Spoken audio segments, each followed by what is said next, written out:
Por aquí, hola, ¿qué tal? Gracias al técnico. Bueno, ¿qué tal? ¿Cómo les va? Bueno, hoy estamos acá para hablar del amor romántico. Del amor romántico.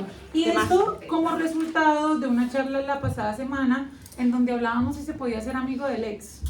Que estuvo Que si la quieren escuchar, aquí hacemos un poco de cuña publicitaria, tenemos un podcast que se llama Arrabaleras Parlantes con V de Raval, no es un error ortográfico, es porque nacimos en el Raval y nos pueden escuchar en Spotify y YouTube si no pueden venir. Y la conclusión es que sí se podía ser amigo del ex. Bueno, La conclusión general era que sí, que evidentemente sí se puede. Después en el after surgieron, bueno, otras variables, ¿no? Y situaciones que no habíamos llegado a contemplar. Pero sí, la conclusión era que sí. Y de ahí surgió un poco la cuestión de por qué a veces pasa esto que sobre la pareja, sobre todo, ¿no? El amor de pareja, el matrimonio, el amor conyugal, como se le quiera llamar, a veces recaen muchísimas más expectativas, presiones e imaginarios que sobre el resto de relaciones amorosas, como la amistad, como ciertas relaciones familiares o con colegas, donde no hay todo ese imaginario, ¿no? Entonces por eso estamos aquí hoy para desmenuzar un poco esta cuestión y debatir un poco entre todos. Todos, veo caras nuevas, así que ¿quiénes sois nuevas y nuevos? Bien, bienvenidas. me parecía que era cierto. Bienvenida. Bueno, tertuliamos 40-45 minutos y largamos debate y nos presentamos. para hablar entre todos. Eso, y somos, bueno, Paola Fernández, que es filósofa, doctoranda en educación, y yo soy Flor Franco, que soy psicóloga, psicoanalista, bueno, especialista en violencia machista y ahora con niños, estoy también trabajando. Así que bueno, yo me preguntaba, empezar con preguntas, ¿no? Primero, ¿no? ¿Qué es el amor romántico? Un velo de malla, ¿no? Una ilusión, una fantasía, un mandato social, una realidad biológica o una ficción política o cultural, una estructura de organización social, una norma, un deseo, una estructura, una pasión neurótica, un estado de locura. ¿Qué es? ¿No? Un poco empezar así con preguntas y diferenciarlo del amor, porque voy a partir con una hipótesis y es que el amor es todo lo contrario al amor romántico. Bueno, ahí es una hipótesis interesante porque yo creo que hay que empezar por el principio. Yo creo que hay que ir a los primeros que nos definieron el amor y luego me voy con una definición interesante que pone Erich Fromm en El arte de amar que me parece genial. Pero vamos a las primeras definiciones de amor. Hay un señor bastante conocido, nuestro papito de la filosofía, Papá Platón, que de hecho creo que sería uno de los fundamentos esenciales para hablar del amor romántico, entendido como una suerte de equiparación pareciese entre la belleza y la bondad. Me explico. Platón tiene un montón de diálogos en los cuales pone sus ensayos, unos ensayos en donde pone como intermediario a Sócrates junto con otras personas hablando sobre distintos temas. Y uno de los pocos, por no decir el único, en donde hay muchos más interlocutores que solamente un diálogo entre dos personas, es en el banquete. Y en el banquete, en estos muchos interlocutores, pues hay unos diálogos interesantes. Lo que buscan hacer en este diálogo es un encomio, una alabanza al dios Eros, que finalmente es el dios del amor. Y es pensarse, ¿de quién nace? ¿De quién es hijo? Es hijo, unos dicen que por ejemplo es hijo de Poros, el dios de la pobreza, entonces que está siempre en falta. Otros dicen que no, que es joven. Otros dicen que no, que es viejo. Dicen un montón de cosas. Otro dice, por ejemplo, que se llama Aristófanes, que es en uno que quiero hacer bastante hincapié, que plantea el mito de los andróginos y decía que el ser humano era una figura perfecta, esférica, con 2 cabezas, 4 brazos, 4 piernas, genitales masculino, femenino, masculino. Me encanta porque es diversidad de aquí. Y eran tan perfectos que retaron a Zeus y Zeus en algún punto dijo, sí, pues los separa. Y entonces el amor es de alguna forma intentar volver a la condición originaria y de ahí viene pues la cuestión de la media naranja, de este mito de Aristófanes. Y cuando llegó el interlocutor de los interlocutores, el papá de los pollitos, que fue Sócrates, encarnando el discurso de una sacerdotisa, que también esta figura me parece súper interesante, que era Diótima, la sacerdotisa Diótima, le dijo a Sócrates unas cosas que él replicó. ¿Y qué le dijo? Le dijo que el amor siempre está en falta, que el amor no es bello ni es bueno, porque si fuera bello no desearía la belleza y si fuera bueno no desearía la bondad. Esto siempre lo explico con el hambre, la cuestión del deseo, que siempre volvemos al deseo, porque Lacan evidentemente leyó a Platón en esta parte, y es que si por ejemplo yo tengo deseo de comer, en el momento en que coma, pues ya no tengo deseo de comer, porque ya pues satisfice, uy, qué verbo, satisface, bueno, genera satisfacción de ese deseo, en ese orden de ideas, ya no tengo hambre porque ese deseo ya no lo tengo, tendría deseo de otra cosa. El deseo siempre tiene que estar en falta, en tanto siempre tiene que tender a algo que está fuera del mismo. El deseo es deseo de deseo. El deseo es el deseo de deseo, y por eso, de hecho, una de las conclusiones que hablábamos la vez pasada es que por eso nos enamoramos más del amor que de un sujeto, nos enamoramos del acto de estar enamorados, y un sujeto puede llegar a encarnarlo o no, pues porque puede llegar a satisfacer esa necesidad de amor. La cuestión interesante con este discurso de Diótima es que el amor siempre va a desear el amor mismo, y cuando lo tiene, de alguna manera se le va a escapar y luego vuelve a desear ese amor. Por eso el amor no es bello, sino que tiende a la belleza. El amor no es bueno, sino que tiende a la bondad. El amor siempre está en falta. Ahora, ¿qué pasa con el amor romántico? Si pensamos el amor desde la falta, si pensamos el amor de la belleza, el amor ideal, pues con el amor romántico hay cierta búsqueda de alcanzar, de poder aprehender el ideal que encarna lo que tiende el amor. Con el amor romántico lo que queremos es que haya un sujeto, una representación que encarne a lo que el ideal tiende. Y si nos vamos por definición, pues va a ser bastante complejo, porque el ideal precisamente no recoge particulares. El ideal precisamente es la abstracción de todo. Entonces, si queremos aprehender el ideal, aprender cómo coger, ¿sí? Como coger, ¿no? Coger de tomar, ¿no? Como aprehender lo que consideramos ideal, pues siempre se nos va a escapar, porque en tanto idea siempre va a ser más grande que cualquier particular. Bueno, filosofía y psicoanálisis estarían de acuerdo en que el amor parte de la falta. En eso sí, efectivamente, del poros, de la carencia, de esto que ha explicado Paola. Lacan lo decía de muchas maneras, pero una frase de las más conocidas es: amar es dar lo que no se tiene a quien no es. Es decir, es siempre a partir de ese vacío estructural. Si estamos llenos, si estamos completos, no podemos amar, ¿no? Es decir, no se puede amar desde un lugar de estar colmado, sino todo lo contrario. Ahora, bueno, y sigo, en realidad, el amor, ya, después nos metemos en el amor romántico, y ahí sí que hay alguna parte que me gustaría aclarar en cuanto a esa idealización del amor, ¿no? Pero claro, amar es justamente, aquí todo el que amado, que seguramente sois todos, es estar en falta, pero de una manera demasiado heavy. Es decir, es estar en falta constante, es sentirse uno en falta, es vivir la falta de carencia, la falta de certidumbre, la falta de posesión, ¿no? De sentir que uno en realidad nunca puede atrapar al otro o llegar a tener al otro por completo, ni mucho menos. Eso ya va a tener más que ver con el amor romántico. Hay falta de garantías, no sabemos hasta cuándo va a durar, si se va a dar, si nos van a amar, si va a ser recíproco, si no lo va a ser. Es decir, estamos ahí en un estado de vulnerabilidad bastante, digamos, alto, que quizás no hay otra cosa, ningún otro afecto que nos pueda hacer sentir más vulnerables que el amor. Por eso hay que ser valiente para amar. Es decir, para entregarse a la experiencia del amor, realmente hay que ser demasiado valiente. Es más fácil, y muchas veces los neuróticos hacemos un montón de estrategias para evitar el amor. Es decir, ay, me enamoro de los que me rechazan y rechazo de los que me gustan, porque en realidad al final me gusta otro. Siempre estamos buscando como estrategias para alejarnos del amor. Esto nos pasa tanto en la estructura histérica como en la neurosis obsesiva, que a veces estamos siempre boicoteándonos la experiencia de lo que podría llegar a ser un encuentro de amor, entre comillas, verdadero, ¿no? Porque claro, es ponernos en falta y enfrentarnos a esta vulnerabilidad y a esta completa carencia de garantías y de certidumbres. Entonces yo creo que justamente por esto, es decir, por ese estado de vulnerabilidad y de angustia, porque el amor nos confronta de cara a la angustia, es que inventamos culturalmente una ficción, o un constructo, se podría decir, cultural, que es el amor romántico, que va a ser, es verdad, una idealización del amor, una imaginarización del amor, un velo que va a venir a tapar justamente estas carencias o esta falta o esta vulnerabilidad. Porque fíjense que el amor romántico nos viene a decir lo contrario a todo este trasfondo, ¿no? Que decíamos, ¿no?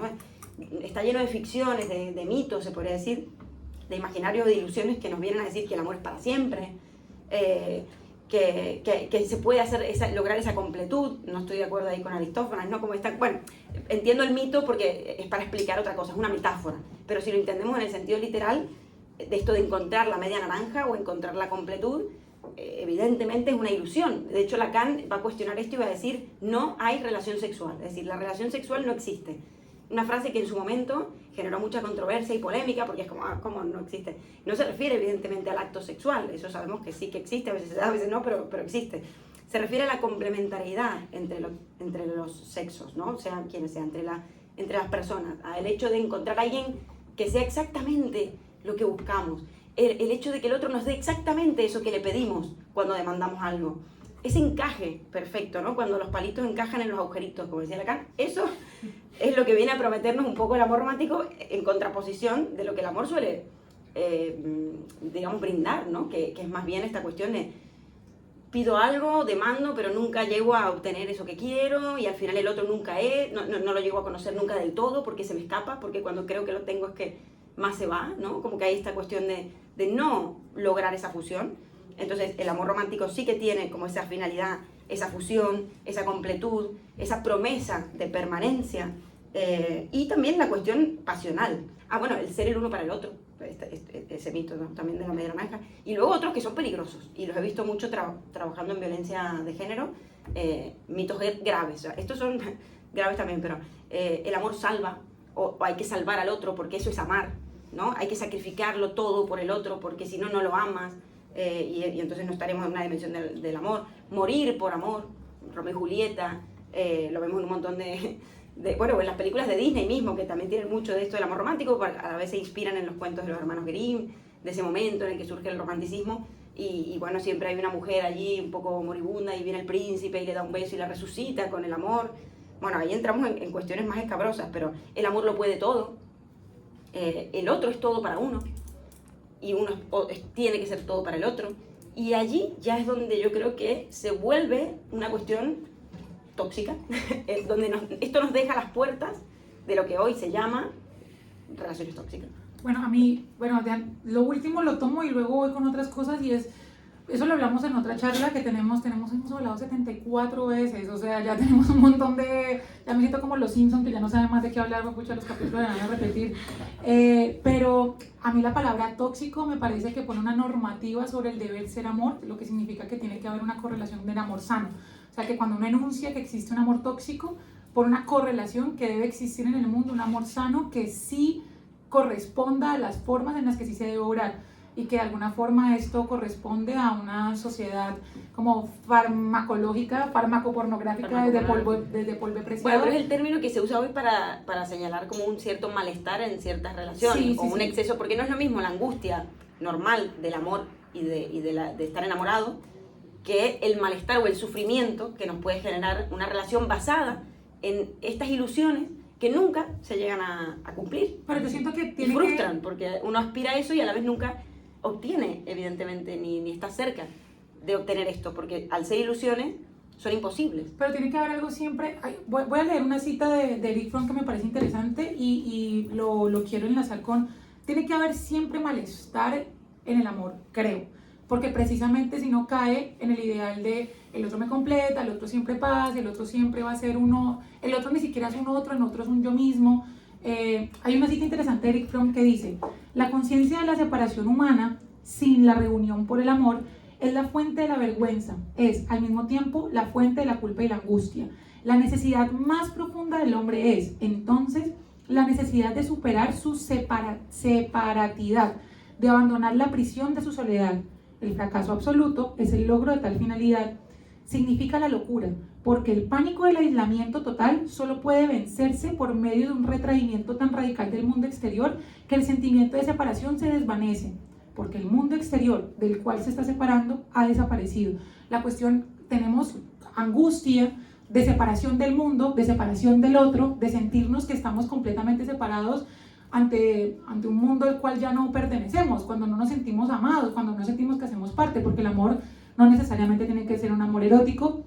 Y aquí hago una salvedad importante de una distinción que hace Platón importante también, que es el amor del ágape, el amor filial, el amor del eros, que una cosa es el amor pues erótico afectivo, que sería el del eros, el amor del ágape, que sería de la amistad, y el amor filial pues sería pues como el de la familia. O sea, habitamos el amor desde diferentes formatos. Eso por un lado. Pero por otro, considero que es importante que en el amor haya una sensación de malestar, no malestar entendida como malestar. Habemos un desde la debate, angustia. aquí creo que está bueno problematizar. Sí, porque el amor romántico precisamente es el que vende que el amor todo lo puede, el amor es tranquilidad, el amor es completud. La idea, por ejemplo, del amor romántico lo podemos pensar desde, por ejemplo, Disney, que Disney, que aparte que las películas de Disney eran las que nos mostraban cuando estábamos chicos y era como una suerte de simulacro de la existencia, ¿no? Que había como cierta imitación. Nos podemos ir a psicólogos un poco más, no sé, como Bandura, como que nos modelaba de alguna forma esa idea de representación de la princesa. Y era gracioso porque siempre terminaban cuando realmente se encontraban y ahí fueron felices para siempre. Y no hay más. Pero ahí no hay más. Y era justo cuando empezaba la relación. Exactamente, exactamente. Pero entonces en el amor, si hubiese, primero, si nos vamos a la definición del amor está en la falta, pues en ese orden de ideas el amor también está en la carencia. O sea, el amor está en el reconocimiento del otro como otro. Hay un filósofo contemporáneo interesante, Amores y Odios, que se llama Byung-Chul Han, filósofo surcoreano nacionalizado alemán, que tiene un texto que se llama La agonía del Eros y habla de algo, de un término que me parece interesante, y es que el Eros está en agonía porque estamos en el infierno de lo igual. Nos estamos masturbando con espejos todo el tiempo. Buscamos a personas que se parezcan a nosotros, que satisfagan nuestras necesidades, conjugué bien satisfacer, que si satisfagan nuestras necesidades, que de alguna forma respondan no a nuestras carencias, sino a cómo nos vemos, a cómo nos encontramos nosotros mismos en un reflejo. Y en ese orden de ideas, como Narciso, pues nos vamos a terminar ahogando simplemente con nuestro reflejo. Y eso hace, y eso uno de los, dice Han, uno de las exégesis pues más grandes, de los exponentes más grandes de esta cuestión es la pornografía. En la pornografía uno no va y le pregunta a la muchacha si se corrió, la pasó rico, no, o sea, uno simplemente lo mira, uno se masturba, deja de ver y para de contar. O sea, el otro está simplemente como un ente a la mano, como un sujeto a la mano, diría Heidegger, que solamente me sirve para y ya no más. En ese orden de ideas, el otro solamente es placer, no es falta y no es displacer. Cuando el amor es solamente placer, solamente goce, no hay un otro que te atraviese. O sea, no hay precisamente amor, que obviamente no estoy yendo a tenemos que tener caos para amar. No, esa tampoco es la idea. Pero el amor romántico, precisamente el feliz es para siempre, el otro me completa, el otro es mi media naranja, viene de la idea que en el otro hay tal completud que te va a generar una paz perpetua. Y bueno, paz perpetua no hay cuando uno ama, porque cuando el otro es otro, pues es una cosa completamente diferente a mí y puede ser completamente variable, o sea, puede actuar de mil maneras que yo no sé cómo son, así que siempre hay algo como de falta, siempre hay algo de displacer, siempre hay algo que no gusta. Yo coincido en que hay algo de angustia en el amor, esto sí, es cierto, y es el estado de mayor vulnerabilidad y por tanto en el que nos exponemos a una mayor angustia. Por eso decía que muchas veces se evita amar o realmente caer en una relación donde realmente hay amor, porque evitamos la angustia, es decir, es una manera también de luchar contra la angustia. Pero hay que diferenciarla porque a veces nos quedamos como muy, bueno, en líneas difusas con el sufrimiento, ¿no? Es decir, habría que hacer la distinción, porque una cosa es sufrir en una relación y otra cosa es sentir las angustias normales que podemos sentir por el hecho de estar enamorados, por el hecho de que no haya certidumbre, etcétera, ¿no? Cuando el amor se vuelve un tormento, ahí ya no hay amor, ¿no? Evidentemente. Es otra cosa, hay que ver, ¿no? ¿Qué está pasando? Pero si nos genera un sufrimiento, y ni hablar de un daño o este tipo de cuestiones, hay que hacer esa distinción, porque no es lo mismo angustia que sufrimiento o daño. Eso aclararlo por un lado, porque sí, coincido que hay angustia, pero no tendría que haber intención de hacer sufrir o estar constantemente en un estado de tormento. Y luego, lo que decías, claro, el amor romántico tiene mucho de ese acto de narcisista. Me encantó este término que lo traigas, porque hay mucha cuestión de especular ahí, de amarse en espejo con el otro. Es decir, no hay un amor realmente a la otredad, porque para que haya un otro tiene que haber dos, y por tanto nunca están juntos ni pegados, no existe esa fusión. Y como en el amor romántico, que es el amor pasional también, y ahí es verdad que entramos en la dimensión del placer, que se guía y se orienta quizá mucho más por esta cuestión de la pasión y del arder en pasión, ¿no? O sea, de esta cuestión del sentir demasiado y de estar allí como fusionados con el otro hasta el punto de arder. Y entonces uno no ama a una otredad, uno en todo caso se ama a través de ese otro, o en ese otro encuentra no a un otro como tal, sino una ilusión o eso que uno espera que el otro sea, ni siquiera lo estamos viendo al otro muchas veces, ¿no? En el amor romántico. Ni siquiera estamos conociendo a esa persona. Esto pasa y es muy gracioso. ¿A quién no le ha pasado? Eso también es verdad, ¿no? Y más en ciertas etapas de la vida. O sea, a veces es necesario incluso equivocarse. Hoy leía a Kierkegaard que decía, amar es una escuela. Y es cierto, es decir, nadie aquí quizás no ha tenido una relación alguna vez medianamente tóxica, a los 20 años, ¿no? Esas edades donde uno empieza con sus primeros vínculos. Y bueno, esta cuestión de a veces de apenas conoces a alguien, me enamoré, ¿no? Esto que los memes que dicen, te enamoraste del primero que te abanicó en la fiesta, ¿no? Como el que te abanica en el, ay, ya estoy enamorada del amor de mi vida, es que era guapísimo, es que era así, esa. Uno está enamorado de la idea que se hace de esa persona, pero no la conoce a esa persona. Entonces, hoy en día a veces, y siempre quizá ha pasado, de hecho, bueno, antes quizá más, no sé, uno conocía a una persona y ya se iban a vivir juntos o ya estaban como constantemente pegoteados y la conocías viviendo o conviviendo con ella. Entonces, ¿de qué nos enamoramos en esos casos? Del otro imposible, porque no lo conocemos. Entonces, es casi imposible que nos estemos enamorando realmente de esa otredad y por tanto imposible que haya amor. Entonces nos enamoramos de esa ilusión, de ese espejo a veces. Y Freud decía que en las relaciones narcisistas uno en realidad se ama a sí mismo a través del otro. Pero ahí lo que hay es pegoteo, es esta cuestión de una unión, una unicidad, hacer de dos, uno. Cuando el amor es siempre dos, es decir, nunca hay una unión. Siempre el otro es otro y yo soy más otro que nunca.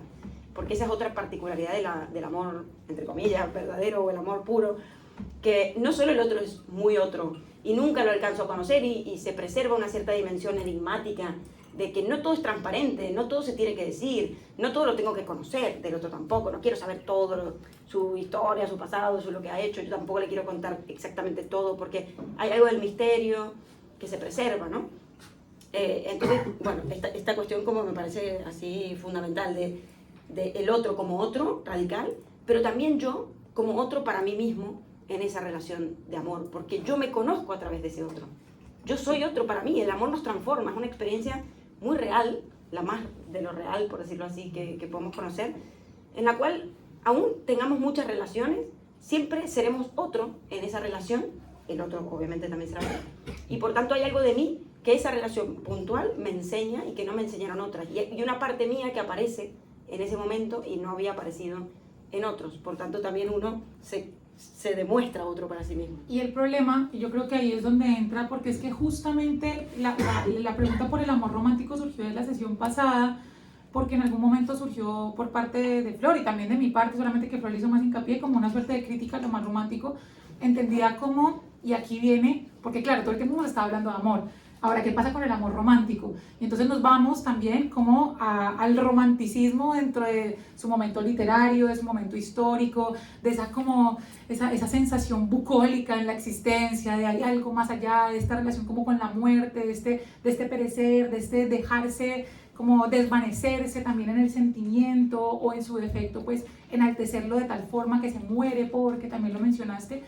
Y es que el amor romántico, a diferencia, pareciese, no sé, aquí podemos lanzar esa hipótesis, del amor, como el amor entendida como esta particularidad que se da con un otro en tanto otro, que se da en esa individualidad y en esa particularidad y en esa unicidad y en esa, llamaríamos, acontecimiento que surge en la unión de unos sujetos que se aman, pues a diferencia de eso, el amor romántico se vuelve un poco arquetípico. Y arquetípico porque pues de alguna se vuelve como el molde al cual deben adscribirse todas las relaciones. Y cuando hablamos de arquetipos se nos vienen un montón de nombres, se nos viene Lévi-Strauss, se me viene un poco Foucault. A mí se me recordó un poquito Baudelaire, que, bueno, mi francés, ¿no? Baudelaire, que hablaba de una hiperrealidad que nosotros vivimos, de la realidad en ocasiones cuando lo hacemos arquetípica.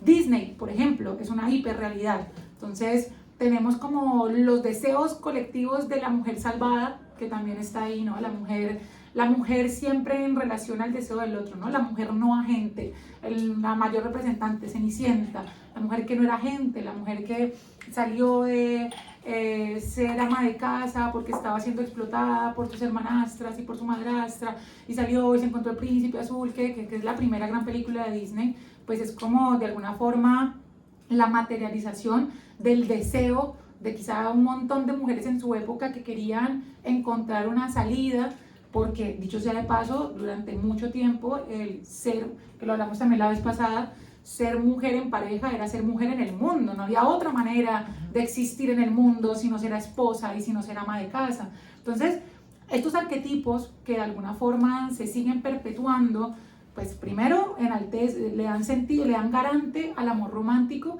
y segundo, se siguen perpetuando precisamente porque hay cierta añoranza de continuar con esa cosa que parecía como con cierta perpetuidad. O sea, hablamos que el amor era precisamente contingente, cambiante, que de alguna manera generaba algo de malestar, no entendido obviamente pues como desde la enfermedad y la patologización, pero sigue como cierto malestar porque el otro siempre es otro.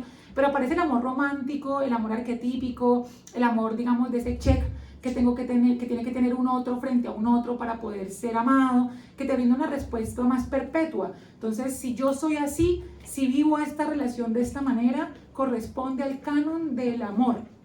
Y ya de alguna forma se cumplirá ese felices para siempre que tanto anhelamos todos, porque da mucha ansiedad ponerse a esperar a ver si uno realmente va a ser feliz para siempre. O sea, el amor romántico aparece, a diferencia del amor, ya no como desde esa individualidad de la relación con el otro en tanto otro, sino precisamente como la estandarización y el arquetipo del deber ser amor. Y por eso, y vuelvo con una palabra que dijiste, que yo estoy un poco en contra del término, de la expresión amor tóxico, porque cuando uno dice amor tóxico, parece que estuviera diciendo amor sano. Entonces estarías diciendo, esto es malo y esto es bueno. Amar se debe hacer de esta manera y no se debe hacer de esta otra. Obviamente, pues si me pegan la cara, pues como que no.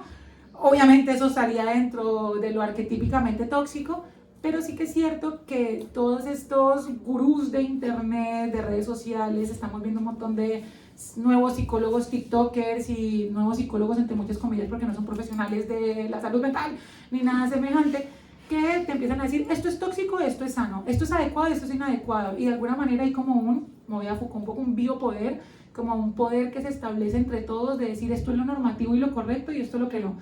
Entonces sí, la palabra amor tóxico me dice, ¿y qué es el amor sano? Sí. Es verdad, pero a la vez igual habría que replantearnos que sí que es verdad que hay relaciones que al menos no generan tanto sufrimiento o daños como otras. Y bueno, yo creo que esto es porque se habla tanto también, más allá de si son psicólogos o profesionales de la salud mental o no, ¿no? Sí, podemos criticar que se hable demasiado de esto. Yo también abro el Instagram y todos los reels que me salen todo el tiempo de gente hablando de amor. Es decir, o sea, personas de otros podcasts, un montón de gente, filósofos, psicólogos, lo que sea, hablando de justamente advirtiéndonos, ¿no? De red flags, de cómo no caer en el amor tóxico. Pero bueno, venimos de un pasado jodido. Es decir, estamos replanteándonos por primera vez estas situaciones, ¿no? Es decir, por primera vez, porque, ¿a qué me refiero? Porque como dijo Paula, hasta no hace nada, nuestras generaciones de nuestras abuelas, y si es que no de nuestras madres, no tenían otra salida que no fuera el matrimonio para realizarse en la sociedad. Esto es una realidad. El lugar de la mujer cambió mucho, gracias evidentemente a las luchas feministas, y esto cambió todo. Entonces, es verdad que pasamos de soportarlo todo a no soportar nada, de alguna manera, ¿no? A que todo es una red flag. Es cierto, hemos pasado de todo lo tenemos que aguantar, y si me gritan, que me grite, y si paso la mopa y pasa, yo igual lo tengo que aguantar, ¿no? Aguantarlo todo. Y ahora pareciera que estamos en la época justamente opuesta de la no cancelación, ¿cómo se llama esto? De la política del descarte, ¿no? Como muchas veces nos encontramos en situaciones donde, ya no me sirve, lo chuté, o sea, como lo bloqueo, o sea, nosotros vamos bloqueando a las personas de la existencia, así. Sí, como un reciclaje del afecto, ¿no? Yo creo que una respuesta a esta sociedad del descarte sería el reciclaje afectivo. Exacto, y decir, bueno, como no encaja exactamente con los tips, con la escala de valores y no sé, el checklist de los adjetivos, los rasgos que tiene que tener esa persona, no me sirve. Ya no me aporta, ya no me sirve, entonces lo dejamos. Bueno, como que está bien, yo creo que hoy en día se habla mucho de esto y está muy en boga porque nos estamos cuestionando justamente de qué forma queremos hacer relaciones, de qué forma nos queremos amar, de qué forma queremos poder relacionarnos con otros o con otros, ¿no? Vincularnos. Porque vemos que este molde, justamente del amor romántico, bueno, hay a quienes les sirve probablemente, pero hay a quienes no. Y sí, es un molde totalmente, es un imperativo categórico, lo ha dicho Paola, y es cierto, el deber ser kantiano. Por otro lado, me hacía acordar con esto que decías del deber, a un texto de Cortázar, es uno de los que tienen del señor López, que es como van dos personas por la calle y se saludan y dicen, hola López, hola, ¿qué tal? ¿Cómo te va? Y se dan la mano, y así es como creen que se saludan, dice él, ¿no? Como que esta cuestión de dar la mano o de saludar, hola, ¿qué tal? Hola, ¿qué tal López?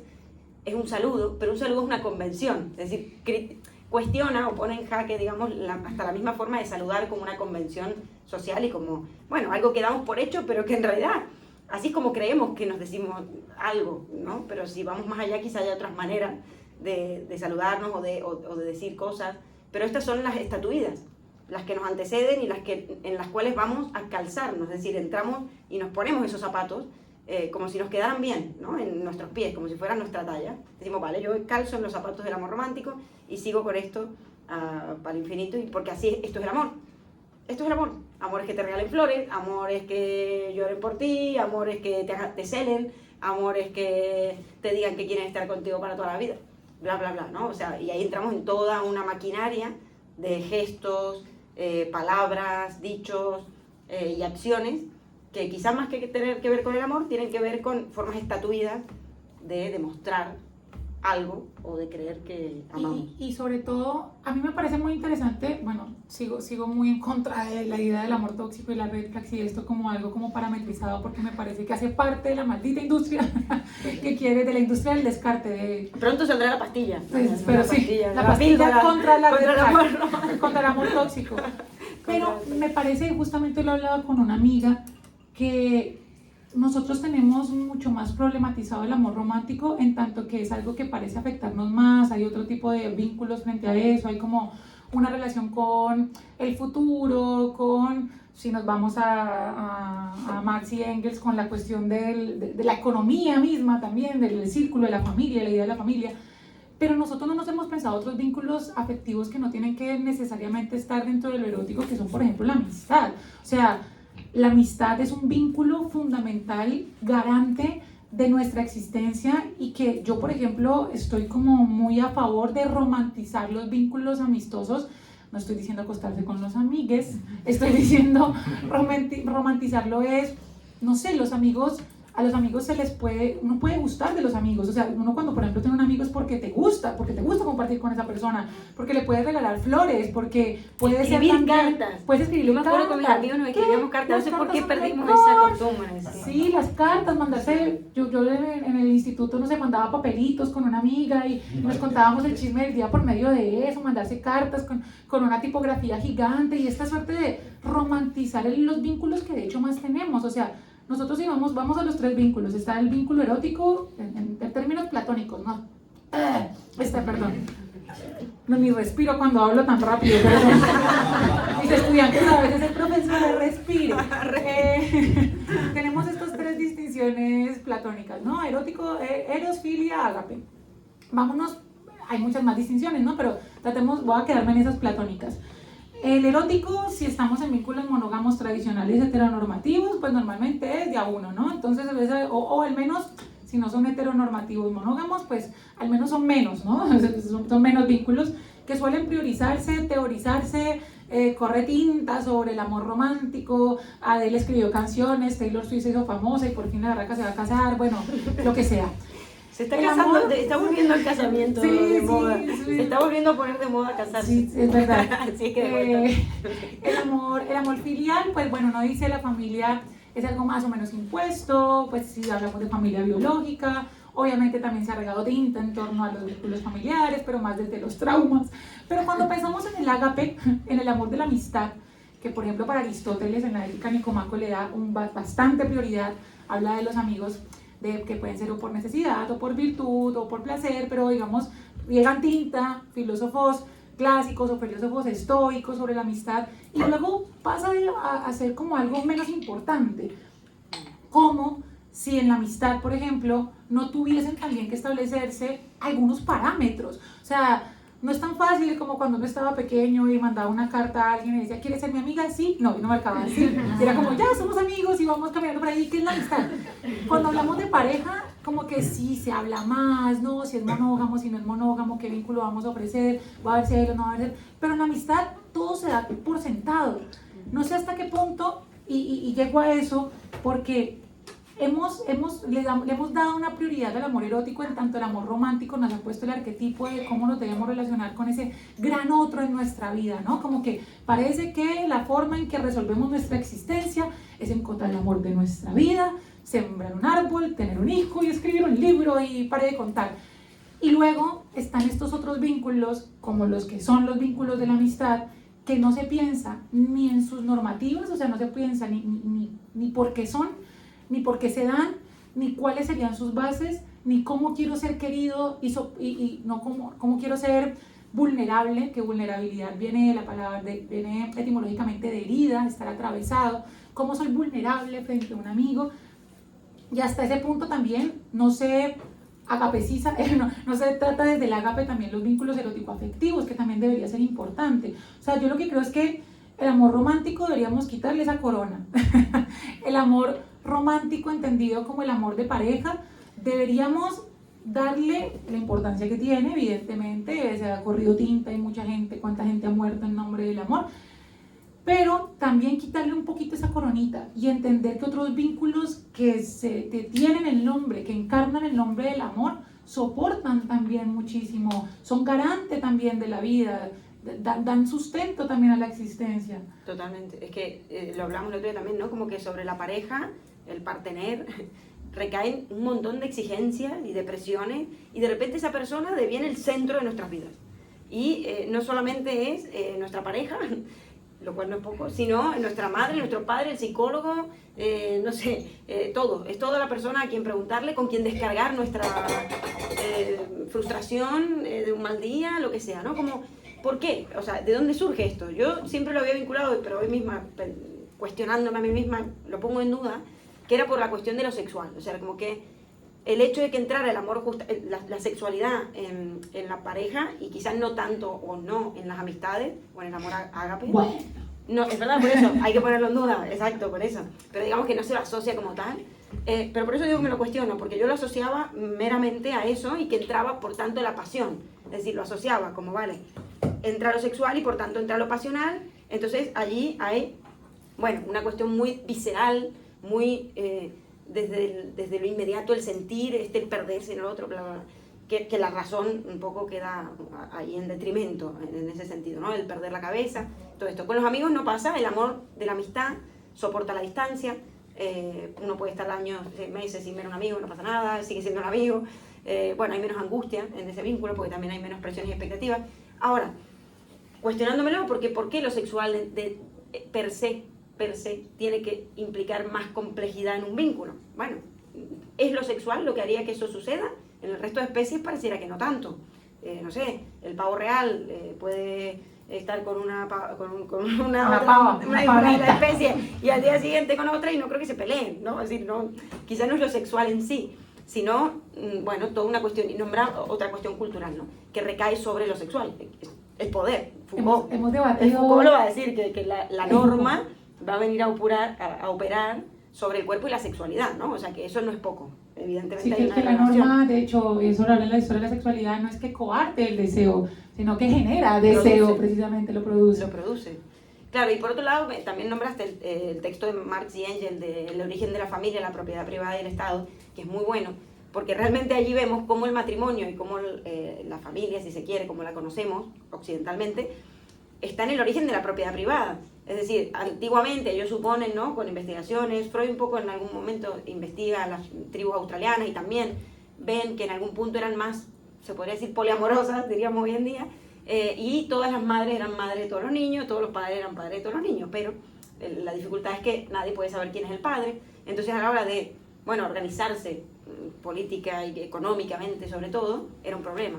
Entonces ahí se empieza a instaurar la cuestión de la monogamia, que recae sobre todo sobre la mujer, para saber de quién es la descendencia. O sea, de allí vendría un poco esta cuestión. Entonces, quizá de ahí viene un poco esta cuestión de la posesividad, porque claro, están en juego muchas cosas, ¿no? Y hoy en día, a mí también me dan ganas a veces de decir, ¿por qué? O sea, no podemos vivir más en comunidad y se le da esta prioridad al amor y veo a mi alrededor que también la gente se vuelve a casar y van a tener hijos y yo tengo miedo de quedarme sola. Pero claro, digo, bueno, es la manera en la que se organiza la sociedad, ¿no? Es como, ok, es lo que hay, ¿no? Históricamente, y cambiar esto, por más deconstruidas yo creo que estemos, igual veo que no estamos tan deconstruidos porque se recae sobre esa forma de organización que quizás es por algo, es decir, quizás, bueno, es porque... Porque, bueno, yo siempre menciono yo siempre, perdón, maldito capitalismo. Eso es fruto de las dinámicas del capitalismo, en tanto que, pues precisamente, era para heredar lo que el gran pater podía llegar a designar, pero es que ahora con el pinche pendejo, pendeja que estamos al lado nos va a heredar que su cuenta de TikTok, o sea, no. Bueno, eso nosotras, pero sí. A ver, pero yo, sí. o sea, yo consideraría que si consideramos, hoy ya están pensando, y eso me parece muy interesante, como otros vínculos no monógamos que de alguna forma salen de esta normatividad sobre la priorización del amor, sobre los celos, sobre la posesión, sobre, que me parecen muy interesantes, muy complejos precisamente pues porque hemos heredado, o sea, el padre se hereda y lo sabemos, y el padre no solamente se hereda, sino que el padre se traga. Me encanta como lo habla Freud en Tótem y Tabú, ¿no? Como en algunas tribus, cuando se moría la persona más sabia o la persona más vieja, lo que hacían entre ellos era literalmente comérselo. Estaban comiendo el padre, y eso tiene un carácter simbólico, pero tiene un carácter como incorporarlo, ¿no?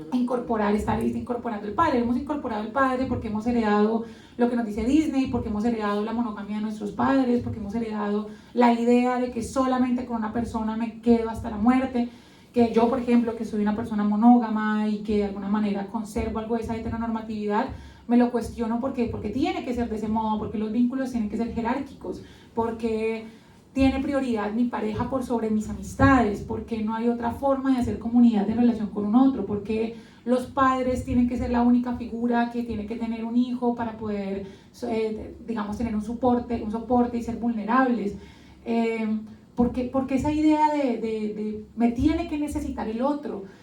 Hoy hablaba también con una amiga, que tenemos otra amiga que es madre, y que el niño que tiene le cuesta mucho separarse de ella, normal, es algo muy común, pero todo pasa, sí, es verdad, pero que yo recuerdo, que recordamos un poco, una amiga de la TAM, que nuestros padres, somos del modelo de los 90, nos ponían en manos de todos. O sea, yo me acuerdo que mi madre me iba pasando con todo el mundo, era como que la cargue el tío, el primo, el tío, el abuelo, que lo cargue él, lo tengo aquí, que lo carguen.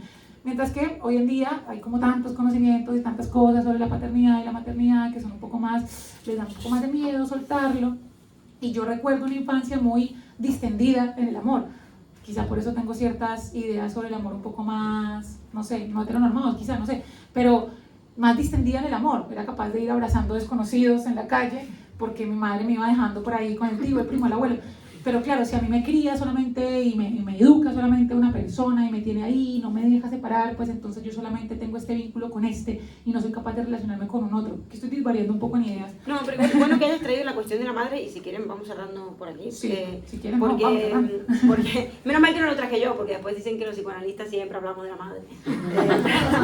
Lo traigo para ahora. Sí, bueno, a ver, Freud diría que evidentemente hay algo de esta cuestión de ese ideal o esa tendencia a la fusión, de volver a ese estado de unión simbiótico que fuimos con la madre, es decir, con ese objeto de amor primario, primigenio.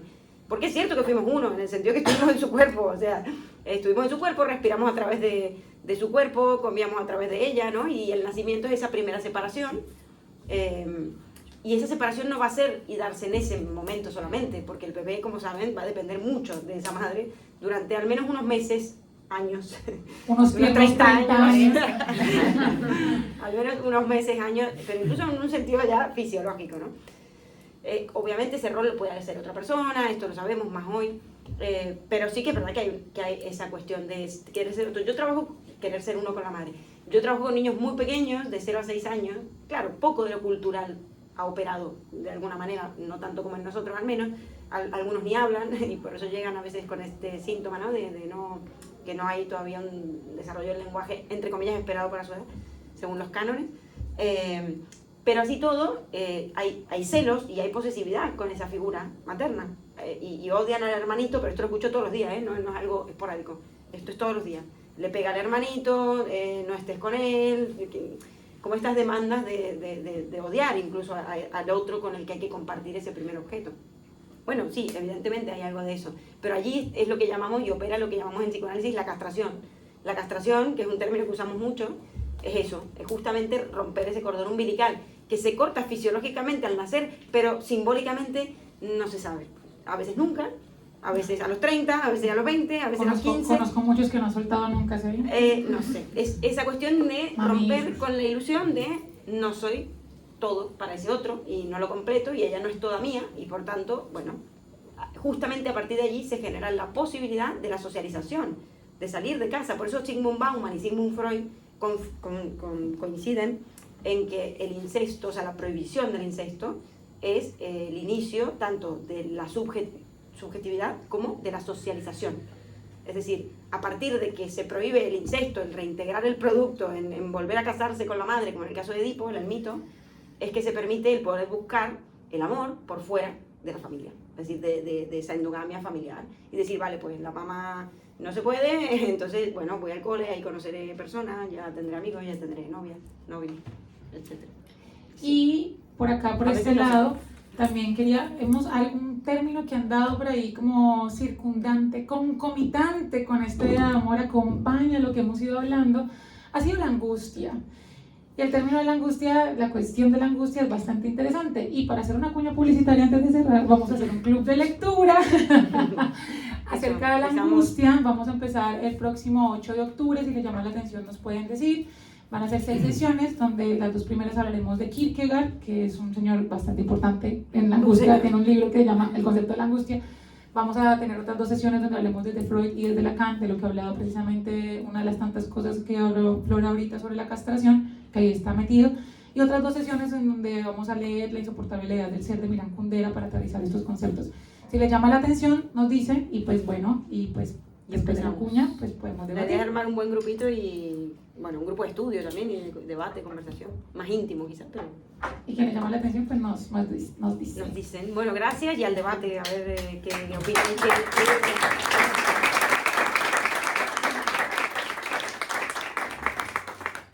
Bueno, lo que pasa ahorita para los nuevos sobre todo es, bueno, esto queda registrado, como bien saben, se sube al podcast y demás, incluyendo la parte del debate. Entonces, quienes quieran participar, pues sus vocecitas quedan registradas.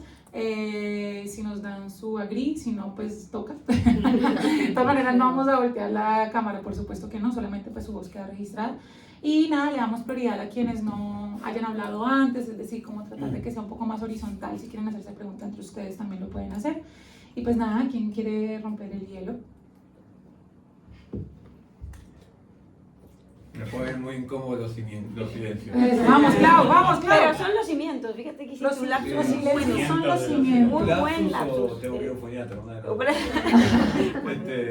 Freud diría que era un lapsus. Son los cimientos de que todo pueda acontecer. Pregunta, sí, en general. ¿Es condición sine qua non o lo planteo diferente? Para que exista ese amor romántico, ¿es condición sine qua non el sexo? Para Flor sí, para mí no. Ella responde por mí ahora. ¿En serio? ¿Sí o no? A ver. Pará. Estamos hablando de para mí en la pareja. Para mí en la pareja, pero claro, yo diferencio amor de amor romántico. En la pareja, para mí, sí, o sea, la dimensión sexual está ahí. Es que si no, sí que es verdad, me es difícil representármela. No me refiero solamente al acto, al coito como tal, día y noche, o sea, no estoy hablando. Pero el beso, el abrazo, no sé, hay una conexión del cuerpo. Un acercamiento del cuerpo que evidentemente sí, ¿cómo? Una intimidad que para mí es lo que también define un poco, no sé, la relación de parteners, yo qué sé. Si no sería vivir con un amigo, no sé, pero lo saco de debate, no soy una experta en esto, o sea, simplemente para mí, yo a la hora de elegir vínculos. Me encanta que ella se pone brava porque hablo por ella, mentira, no hablo por ti, mentira. Porque es que este debate, ustedes no se imaginan tras bambalinas, este debate lo hemos tenido. De eso ha ¿Qué corrido, opináis? Me interesa saber ha qué corrido opináis. horas de Pero debate sí, esta Miguel, ¿qué discusión. opinas? No, qué opino yo, pero me gustaría saber la opinión de las personas asexuales en este tema, porque de hecho hay algunos asexuales que se definen como románticos y otros como no románticos, ¿no? Y entonces, bueno, trayendo eso a la reflexión, me gustaría saber más qué opinar. Eso es la... ¿Hay alguna sexual en la sala? Que habría- Sería guay. Es que yo pisaría así. Quizás gente que está practicando el celibato acá. No porque quiero. Algo forzado, Celibato asexual voluntario, forzado. involuntario. A ver, es que es muy complejo. Es que la sexualidad obviamente no solamente tiene el coito, digamos, eso es muy importante. Cuando habla de asexual, pues normalmente está hablando del vínculo pélvico-genital, que no necesariamente es la única forma de vincularse con el otro. Pero sí que es cierto, por eso he tenido también este debate con Flor y uniéndome un poco a eso. Yo, por ejemplo, considero que en el ser pareja la parte sexual no es el punto número uno, es el punto número algo, no sé cuál, dentro de la escala de prioridades, pero sí que es cierto que no es necesario que se prescinda, pero sí considero que hay otras bases sobre las cuales se libra. Y en esa cuestión, ahí es donde entra la principal problemática. ¿Qué diferencia a un amigo de una pareja? Y yo considero que no tiene que haber una diferencia. Es decir, creo, para mí particularmente, que también como que he tratado de pensarme los vínculos y pero de todas formas sigo siendo una persona heteronormada y cayendo en formas de la monogamia, pero para mí una pareja es una persona que bien podría ser mi amiga, pero que he escogido para compartir otro tipo de planos, otro tipo de aspectos, pero que podría quitarle el ser pareja y debería poder ser mi amigo. O sea, si mi pareja no me cae bien, si mi pareja, porque hay parejas, no nos digamos mentiras, nosotros hemos terminado metidos en relaciones sentimentales en las cuales nos damos cuenta que si no hubiera sexo no nos gustaría estar con ese otro, es como de,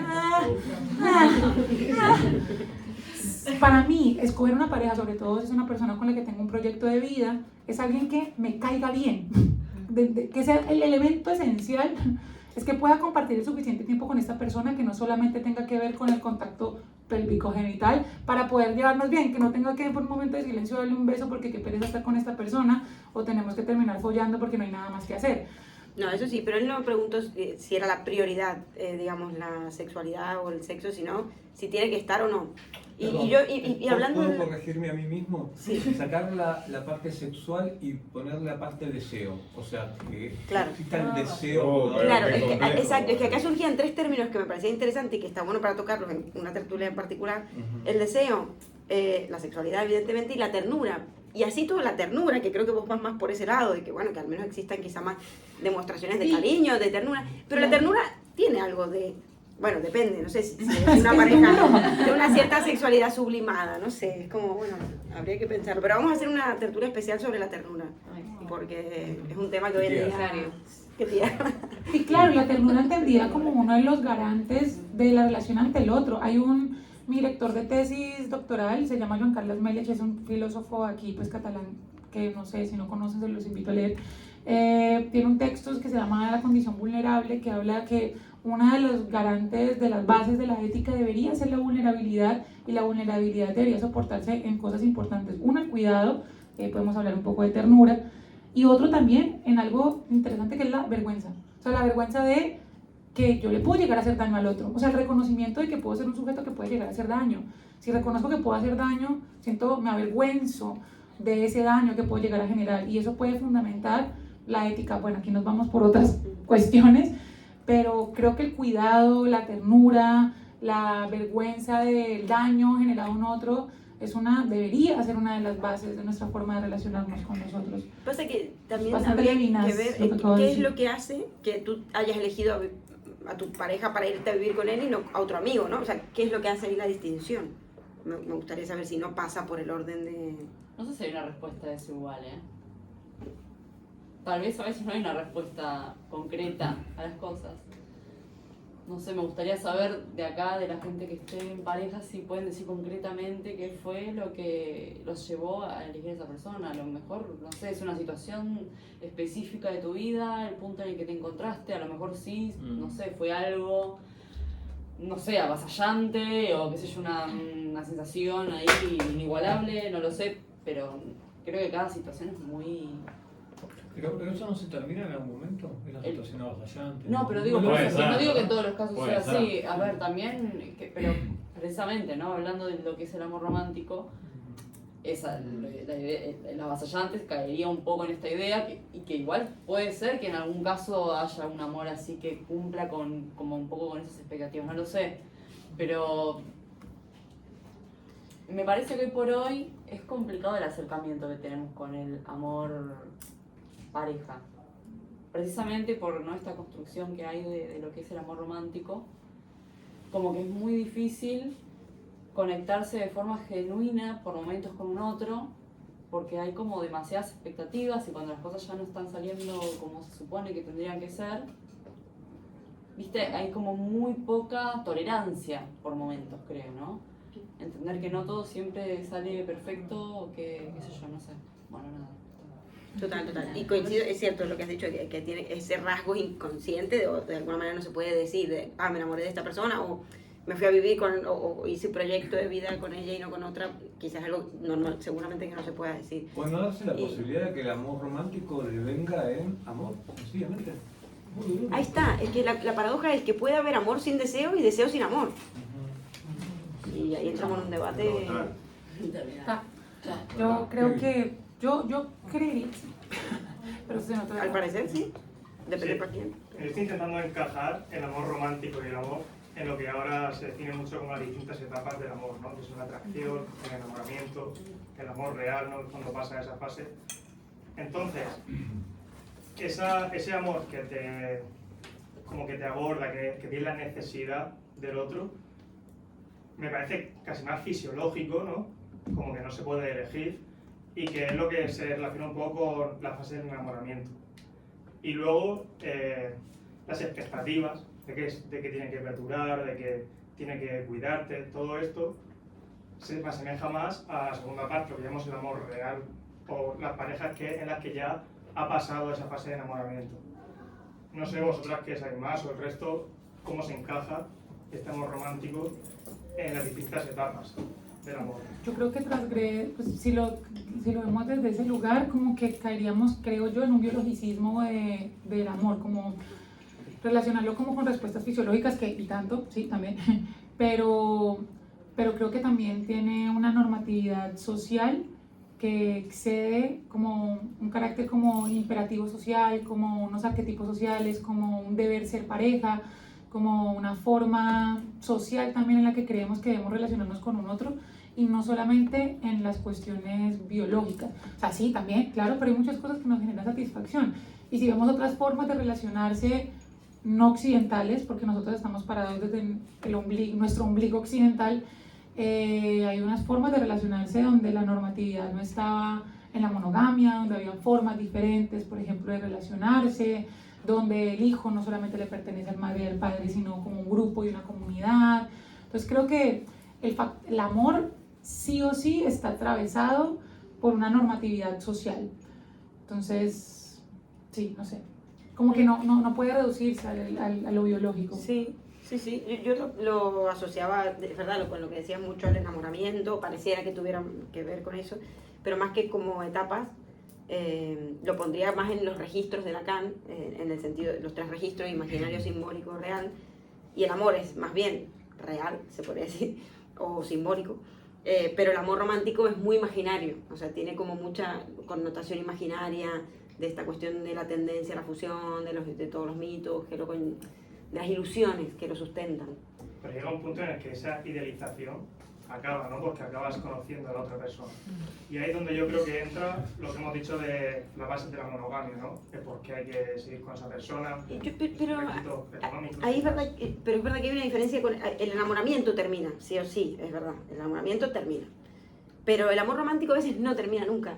Yo en los centros de violencia machista lo que más me encontré es que era esto, era el amor romántico llevado al infinito. y vuelto tortura, porque el velo del amor romántico, lo que hay detrás es Edgar Allan Poe, es decir, es una película de terror horrible, porque claro, de hecho es donde más vi estas cuestiones del amor romántico, ¿no? Estos gestos, bueno, muchos hombres que se desvivían para hacer gestos de amor y que eran de hombres de película, el típico guión, no sé, seguían el guión de la peli de Disney o la peli más romántica que quieran, y eran al final los más maltratadores, porque hay mucha frustración justamente al no poder cumplir con ese ideal. Entonces se puede sostener toda la vida eso, en una relación de pareja de verdad, toda la vida. Bueno, y al final realmente como meter el amor romántico en una etapa más adelante, cuando probablemente la visión primaria sea que es el amor romántico lo que te lleva a buscar eso, a mí me parece como colocarlo en una posición que realmente no es, bueno, es que me sale la palabra correcta, pero no es la palabra correcta, es como en un punto muy diferente a de donde realmente recae el peso del amor romántico, ¿no? Tipo, el amor romántico atraviesa lo que viene siendo todas las fases del afecto, y no creo que se pueda colocar como una fase posterior al enamoramiento, porque creo que es él en sí mismo el que te lleva a buscar ese ideal de enamoramiento. Sí, total, como si el amor romántico fuera el punto último al cual se llega cuando parece que es el que gesta precisamente que se den los vínculos. Sí, pues, o si no, de pronto no nos relacionaríamos como nos relacionamos con el otro si no tuviéramos una idea de amor romántico. Total. Por acá hay una mano levantada. Sí, no sé quién primero, pero adelante. Bueno, lo primero, yo soy uno de los nuevos, me llamo Diego, muchas gracias. Hola, Diego. Y enhorabuena, porque yo vengo de Fuerteventura y ahí, aunque estudio filosofía en la UNED, no juntamos tanta gente, ¿no? Muy interesante lo que has comentado de la influencia de la sociedad, ¿no? Y de hecho, estudiando filosofía, una de las asignaturas sorpresas que me ha encantado es la antropología sociocultural, que estudia el ser humano a lo largo de toda la historia y en todo el planeta, ¿no? Que a veces todas las culturas son etnocentristas. Como en España no se vive en ningún sitio, Alemania, Deutschland is in the world. China se escribe Chongguo, que significa país central, y esto está en todo el planeta, ¿no? Y claro, cuando te enfrentas a otra cultura, a veces se produce una disonancia cognitiva, ¿no? De ahí que nacieran los relativistas, con Frank Boas, con Herkovich, con la gran Margaret Mead, con ese libro que es Adolescencia y Sexo en Samoa, que fue tan transgresor, Sheila Benjamin. Y yo, por ejemplo, en la India, si fuéramos hindúes, si hubiéramos nacido en la India, igual esta tertulia no la estaríamos teniendo o de otra manera. Porque allí a tu pareja la eligen tus padres. Y un amigo mío que trabaja mucho con la India, viaja mucho, siempre tiene el mismo interlocutor en la misma empresa y cuando ya coge confianza se atrevía a preguntarle, ¿no? ¿Y tu mujer la escogiste tú? No, un poco como violentado. Dice, ¿qué dices? ¿Mis padres?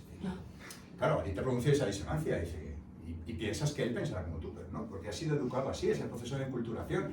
Dice, tus padres te han dado la vida, te han alimentado, te han querido, son las personas que más te quieren y que mejor te conocen. Y son más mayores y más sabios que tú. ¿Quién mejor que ellos para escoger? Y la verdad que no lo entienden mal, que es su cultura, y entonces ahí eso es que es muy chocante, ¿sabes? Que estamos poniendo nuestro punto de vista, ¿no? Occidental, eurocentrista, ¿no? Y el mundo es muy distinto, ¿no? De hecho, este problema de la relatividad cultural llevó a la antropología 40 años de crisis, porque claro, luego están los derechos universales. Entonces, claro, hay que respetar otras culturas aunque piensen de forma diferente, y qué pasa con la ablación y con la lapidación. Entonces, ¿dónde está el término medio, ¿no? Esa virtud aristotélica. Por eso que es muy interesante, ¿no? El viajar, conocer, intercambiar. Por eso, muchas gracias de nuevo por estar aquí con vosotros, poder compartir y poder debatir, ¿no? Desde ese punto de vista. Y luego yo también veo, ¿no? Por la gente mayor, y yo nunca he estado casado, pero la gente que sí, pues todo el mundo coincide que esa pasión inicial del enamoramiento, pues se va mitigando de alguna manera. Y cuando son abuelitos, pues el amor es el amor de la convivencia, del conocerse al otro, del complementarse, y la sexualidad es que incluso el deseo sexual desaparece con la edad. Lo decía un amigo de mi padre, a lo mejor de los 60 es la liberación del sexo. Con 17 años esto no lo entiendes, pero ya con 54 empiezas a verlo, ¿no? Porque, y es verdad, ¿no? Y realmente el sexo tiene su función al final, desde un punto de vista puramente fisiológico y biológico, es para que no se extinga la especie. Y es lógico que en la naturaleza, de hecho creo que las mujeres durante el embarazo y la lactancia desciende el deseo sexual, porque la naturaleza es así, ¿no? Entonces, igual nos influye demasiado, ¿no? Ese parámetro fisiológico, biológico, hormonal, y claro, es como decías del hambre, si no tienes hambre, pues tampoco en ese momento entiendes a alguien que lo tenga, ¿no? Ya he comido, ya no tengo hambre, y ese deseo puede variar, ¿no? Y no por ello tiene por qué influir en el amor verdadero que hablábamos, ¿no? Así que, no sé, yo, por eso que soy como la gran Hannah Arendt cuando entró al despacho de su admirado Heidegger, ¿no? Yo he venido aquí porque quiero aprender a pensar. Y a mí la gente me dice que pienso demasiado y yo creo que la gente piensa poco. Claro, entonces ahí tengo también yo mi choque. Así que gracias, Endo. No, No, a ti, gracias. Me hizo pensar algo igual como pregunta para lo que hablábamos antes, de claro, es que hay un sentido en el hecho de que, bueno, te has referido a la sexualidad como algo fisiológico y evidentemente, ¿no? Lo es, la vida aspira a reproducirse. También creo que está la dimensión del placer, pero bueno, claro, sí, evidentemente las parejas tienen esta connotación sexual, volviendo a lo que decía Clau, porque si no, si en una sociedad monógama, entonces claro, es que no podría haber monogamia, evidentemente, o eso se tendría que satisfacer por otras vías, ¿no? Entonces sería incompatible la monogamia con la pareja y todavía estamos en una sociedad que creo que mayormente, nos guste o no, se puede poner en jaque, más que se pone en jaque, pero monógama. A mí lo que mencionabas ahorita sobre precisamente a lo que llega la antropología pues cultural y filosófica, esto es parece que me hace mal la olla, pero regreso. Yo doy clases de filosofía particular por ser bien y estoy justamente con una estudiante viendo un texto dificilísimo que se llama Los prolegómenos de la lógica, de un texto que se llama La introducción a la lógica, de un señor que se llama Edmund Husserl.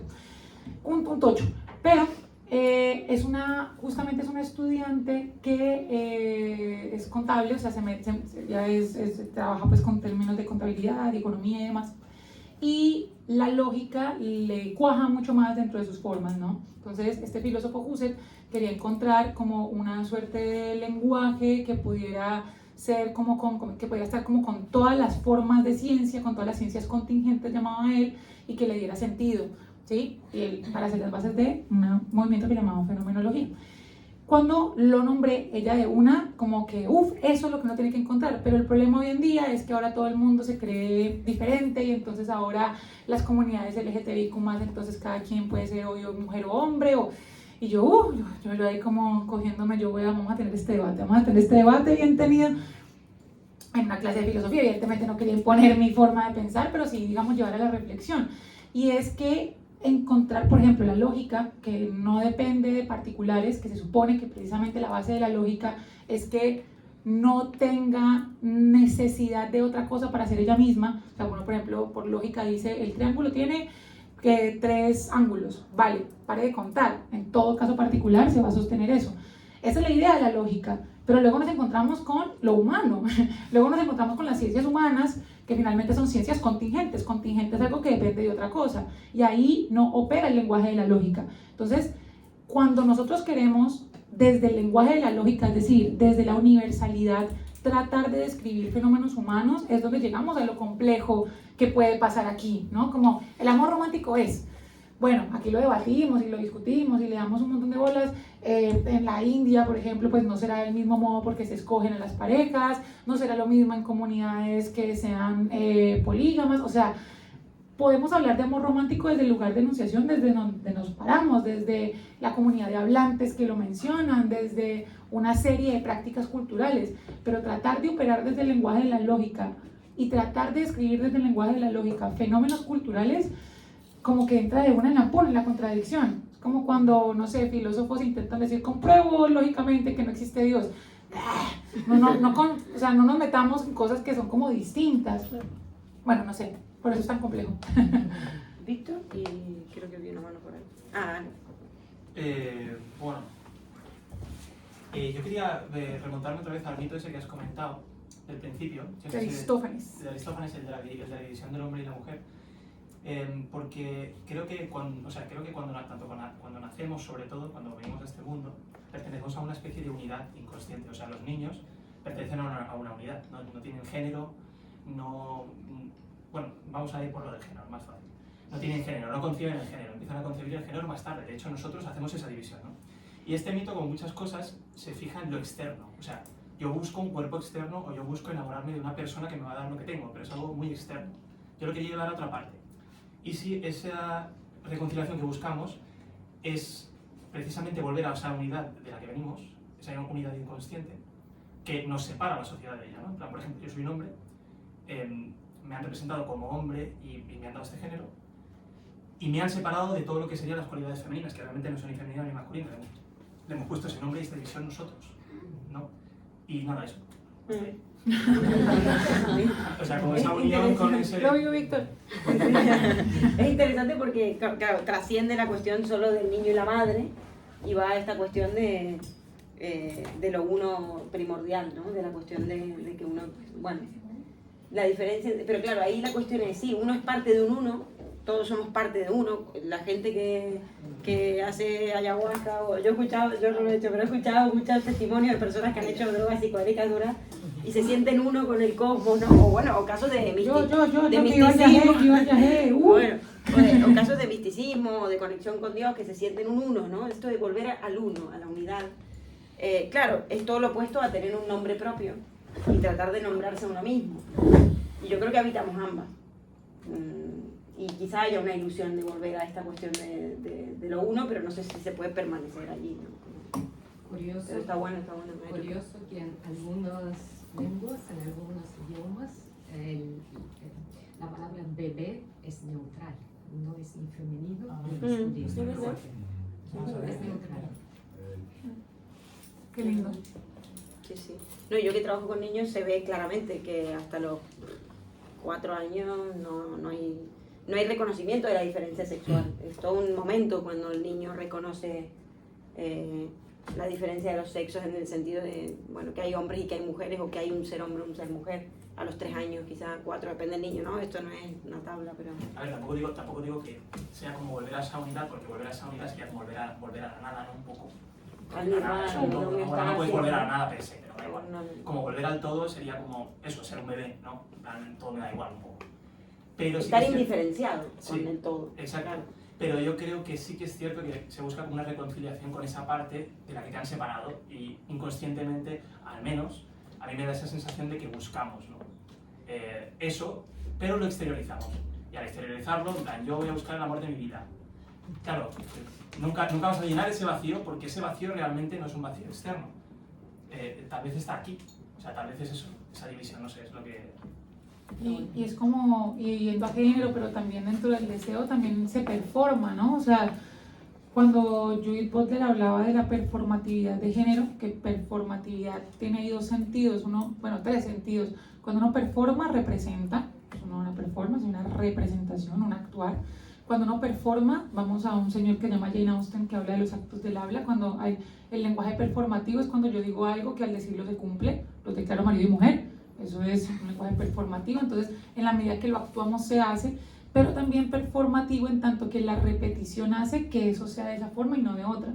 Entonces, nosotros no solamente performamos el género, performamos, no sé hasta qué punto estoy diciendo barbaridades, pero performamos el deseo. O sea, que repetimos constantemente lo que queremos desear, lo que se desea, lo que la normatividad produce como deseo, desde Foucault, que también la norma produce deseo, y la performamos de tal forma, la actuamos, la representamos, la decimos, la nombramos y la repetimos, que creemos que deseamos cosas que quizá no deseamos.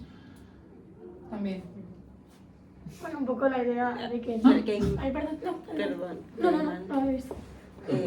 No, pero había... Bueno, no sé, ¿alguien no ha hablado de los que levantó la mano? Solo para... Vale, si no, como queráis, el que levantó la mano. Bueno, volviendo al tema, insistiendo... Asexuales. Sí, saber de su visión, porque o sea, de alguna manera el amor romántico también es como una reminiscencia o tratar de perpetuar la experiencia sexual, ¿no? O sea, el acto, la potencia del acto sexual, porque esa experiencia de unidad se puede vivir en el acto sexual, y de hecho sería como el éxtasis más democrático al que todo el mundo tiene acceso a un orgasmo, bueno, o mucha gente, habrá gente que no, pero es como una experiencia mística a la que cualquier persona puede acceder, ¿no? Entonces, persiste, o sea, en el momento que se realiza esa dualidad de una energía yin, yang, masculina, femenina, como quiera nombrársele, se vuelve unidad, ¿no? O sea, y la experiencia, la subjetividad, lo que vive el sujeto es esa experiencia de éxtasis, de estar fuera de la mente, ¿no? Y después de ello la relación de la pareja se vuelve también como, bueno, como una, como revivir o volver a esa experiencia, ¿no? A través del ritual, del hábito, del simbolismo con que se le encubre, porque es tan potente ese acto y esa experiencia que necesita también de cierta manera estar regulado o ayuda a que esté regulado, ¿no? Y bueno, por eso creo que se distingue también de otras formas de amor, ¿no? Por en ese sentido sí estoy muy de acuerdo, o sea, sí, eso es lo que la distingue de otras formas de amor, ¿no? Y todo lo que desencadena también, porque hay también como una respuesta hormonal, o sea, física, fisiológica, pero mental, cultural, o sea, es como súper potente. Yo esa experiencia la ubicaría al nivel del nacimiento y de la muerte. Has tenido muy buen sexo. La experiencia mística de la unicidad.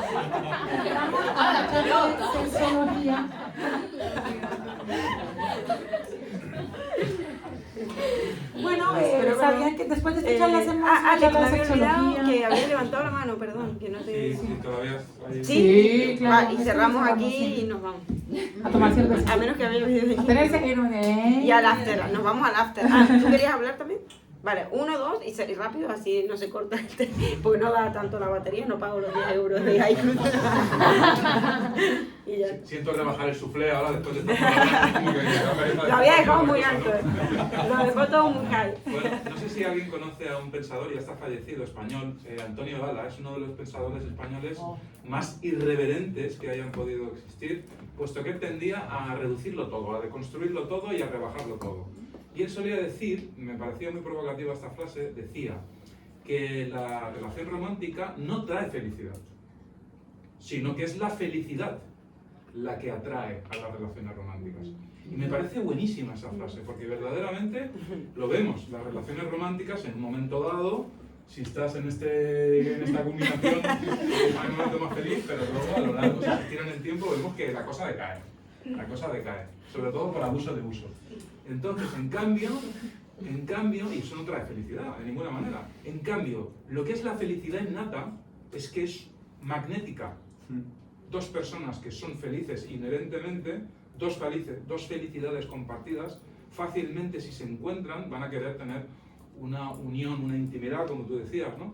Van a querer tener eso que dos personas, pues que se crea esa energía, esa química, que de alguna manera dos personas, pues tenemos todo ese componente químico que se desata, ¿no? Cuando tenemos la felicidad sublimada. Yo creo que eso es muy importante y me hizo mucho que pensar, que las relaciones románticas deberían fundamentarse en la felicidad preliminar. ¿Qué mejor preludio, ¿no?, que ese preliminar?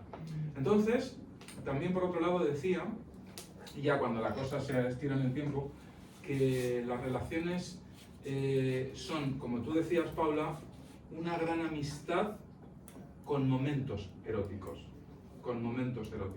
Y aquí hay una frase que me parece, que no la he escuchado de Gala, que me parece muy interesante, y creo que esto es verdaderamente lo que une lo que es la amistad y lo que es la relación de pareja, y para mí me lo podría tatuar en la piel si verdaderamente una relación debería definirse de alguna manera, y eso tanto podría ser la amistad como las relaciones de pareja, o las que sean las de dos personas que se escogen libremente para estar juntos. Excluyo la parte de relación madre-hijo o padres e hijos. Sería, para una relación de pareja, alegría y costumbre, porque la relación romántica tiene mucho de costumbre y sobre todo tiene que tener todo de alegría. Si te falla la alegría, la costumbre se te hace rutina. Entonces, para mí eso es muy importante. A lo que tú decías, Paula, que yo me ha encantado esta definición que has hecho de que sobre todo una pareja te tiene que caer bien, esto es fundamental, esto es capital. El problema y la complejidad está, yo creo que aquí todos nos atraviesa este tema, porque todos vemos que a lo largo del tiempo, por muchas experiencias que tengas, acabamos siempre tropezando con la misma piedra de que las cosas tienden un poco a ser diferentes de como las imaginamos, que ese creo que es el problema del amor romántico, es qué sucede cuando esa amistad que tú escoges con esos momentos románticos en un momento dado se mantiene esa amistad, pero esos momentos eróticos decaen. Es decir, mi pregunta es, ¿las relaciones tienden a ser un escenario erótico con ese caerse bien? ¿O tiene de verdad esa parte de ser verdaderamente una amistad ahí, como la que se demuestra entre dos amigos que no tienen nada que justificarse, nada que decirse, pueden estar separados por la distancia, por el tiempo, pero van a ser, y yo tengo amigos de hace 40 años, y en cambio no he conseguido tener relaciones más allá de 7, 8 años o hasta 10, y he tenido varias. Una de las experiencias que he tenido es que la pareja que es el amor de tu vida es la que es tu pareja hoy. Porque yo creo que, y esto es un poco para finalizar, yo creo que deberíamos comprometernos a que el amor de tu vida es la persona con la que estás hoy comprometida. Y que a lo largo de tu tiempo de vida descubres que han sido varias personas. ¿Significa que esas otras personas no han sido verdaderamente tu amor? Sí que lo fueron. Lo que pasa es que hoy tú estás con otra persona, quien has escogido. Y que de lo que te desune de las otras, pues no tiene por qué desunirte a la persona, simplemente que hay cosas que se han modificado. Entonces yo creo que es fundamental eso, que nos demos cuenta que el problema que tenemos con el amor de pareja es que lo queremos idealizar tanto, que creamos tantas expectativas, porque en realidad no es nada más y nada menos, que no es poco, que un anhelo. Y que el problema es que intentamos ver en el amor de pareja lo que la otra persona nos puede aportar, cuando el amor no es otra cosa que lo que tú puedes dar. Así que en realidad el amor solo se puede definir en lo que tú puedes dar. Y si tú puedes dar amor, pues el amor de tu vida será la persona con la que estés. Y ahí es válido tanto para la amistad como para la pareja. Sí, total. Por eso si uno está en falta, por eso me pareció muy bonito lo del comienzo, ¿no? Si uno está feliz, como que atrae eso, ¿no? O sea, si uno está angustiado, el otro siempre va a tener un pero, siempre va a tener una pega, pero pues si uno está presto como al acto de amar, pues va a amar. Sí. Y retomando esto, y solo para cerrar, y lo de Clau, que para no quedar como una sexópata, no, que no es solo la sexualidad lo que importa en una relación, evidentemente, divertirse, o sea, la felicidad yo lo llevaría más al terreno del divertirse con el otro, ya sea desde el humor, desde la conversación. Eso me parece que evidentemente es fundamental, y eso hace a la felicidad del uno y de los dos. Y quería cerrar, tienes la última palabra, así que... Pues me sabe mal que sea la mía, pero... Claro. Me gusta porque dices la alegría y la costumbre, que realmente no podemos entender las relaciones desde el sexo porque no pasa todo el rato, no estás todo el rato teniendo sexo con tu pareja. Realmente, ¿qué será? El 0,1% del tiempo estarás... Bueno, depende de cada uno. Si lo pensás a lo largo de todo. No parece que Miguel... Miguel está bien conectado, Miguel está conectado. A mí me hace plantearme una pregunta un poco peligrosa si entendemos la relación romántica desde el erotismo o desde la sexualidad, porque que no solo eso, porque el erotismo o la sexualidad a veces lo dejamos en un segundo plano y queremos que sea como la satisfacción sexual, que no solo el sexo. Entonces, la pregunta que me hago, que es un poco peligrosa, es si entendemos las relaciones románticas que tiene que tener como requisito el sexo o el deseo, ¿no lo convierte también en una obligación y un deber? Entonces es como que te plantea lo peligroso que puede llevar a ser el amor romántico desde el sexo, porque te estás, voy a decir una palabra muy fuerte, pero te estás un poco autoviolando en ese sentido. Es como que tú igual no quieres tener sexo, pero se lo debes, y más en relaciones como en exclusividad, que todavía lo acrecenta. ¿No crees que en ese momento es cuando el amor romántico se termina? Por eso lo digo. Me parece que, alegando un poco lo que has dicho también, el amor romántico debería ser vencer al sexo, debería ser vencer, o sea, el amor debería ser vencer al amor romántico, que es la hipótesis que planteabas al inicio, que me parece muy buena, porque si lo planteamos desde el puro deseo, me parece peligroso para uno mismo incluso. Es como la conclusión, la pregunta que me hago. Y una cosa, y eso lo podemos dar ahí, lo vamos a debatir cuando tenemos que empezar, porque es gigante. ¿Cuántas, y esto es importante, cuántas violaciones hay en las parejas monógamas precisamente para perpetuar la idea de la sexualidad como lo más importante? Y no monógamas también, y no monógamas también, con cualquier jerarquía. Exactamente, para perpetuar el vínculo. ¿Cuántas violaciones permitidas también? O sea, permitidas hasta un punto de precisamente la normatividad de la sexualidad en el vínculo afectivo. Vamos a hacer una tertulia sobre el sexo. Sí, total, sexo oral. Y la ternura también. Bueno, gracias. Y la verdad que quiero estuvo superbueno. mi mini cuña también. Si quieren también hablar de amor y decepción amorosa y demás, escribí un par de libros. Ambos son de divulgación filosófica. Uno habla sobre el sentido de la vida, de una niña que quiere como automorirse y no lo hace encontrándose con unos filósofos. Y este de una persona un poco más adulta que se encuentra con una decepción amorosa y encuentra en la filosofía algunas respuestas frente a esta cuestión. Si les llama la atención, pues me los pueden comprar. Sí. Bueno, y gracias. Nos vamos al after y nos vemos si no el jueves que viene. Los que no.